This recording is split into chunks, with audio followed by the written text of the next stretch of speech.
Welcome back to my channel, Smoking and Grilling, and today we making pork chops smothered with, apples and onions with me, AB. Okay, what you're seeing right here is we're gonna go over these ingredients.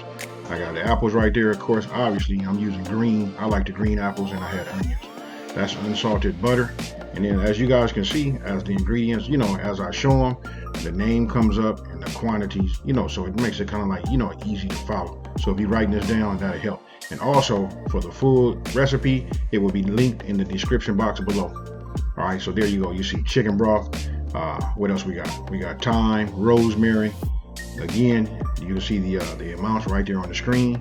And that right there is what we're gonna season these pork chops with. That's that beef and pork rub by Sweet Smokie Joe's. If you guys are interested in getting that, go check him out. It's sweetsmokiejoes.com. Hey, listen, I'm telling you, I'm running through all of his seasonings, and they awesome. Okay, so what you want to do is you want to heat up your skillet. Obviously, I'm using a cast iron skillet, so go ahead and add about 2 tablespoons of your olive oil, and you want to bring that up to temperature. As that's coming up to temperature, I'm using that Sweet Smokie Joe's. That's that beef and pork rub. I'm going ahead and seasoning the pork chops, and then I'm gonna add a little black pepper. Look, I put the black pepper on there more so for I like the way it browns. It gives it some nice color once you put it on that heat. Something about that cast iron and black pepper that does it.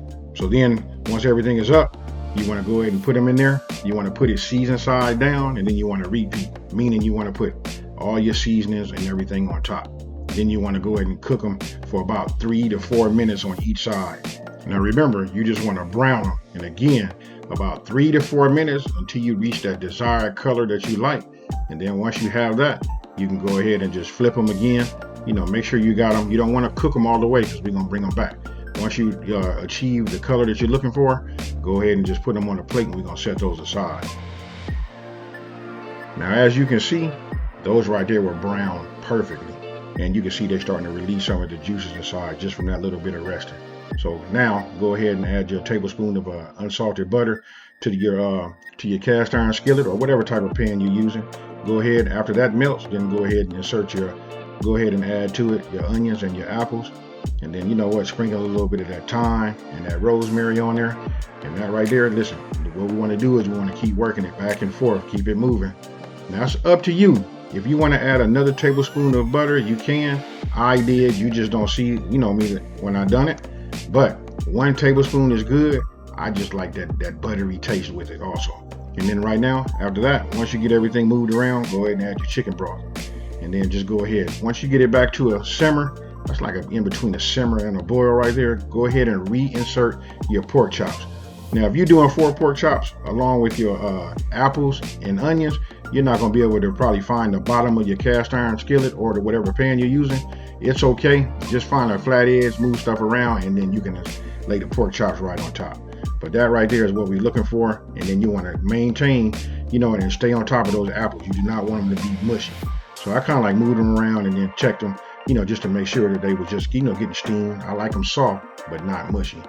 And then I like to sprinkle a little bit more of that Sweet Smokie Joe's, that beef and pork rub. Do yourselves a favor, you guys. If you can, try it at sweetsmokiejoes.com. Hey, you're going to see it a lot in our videos. And there you go, right here.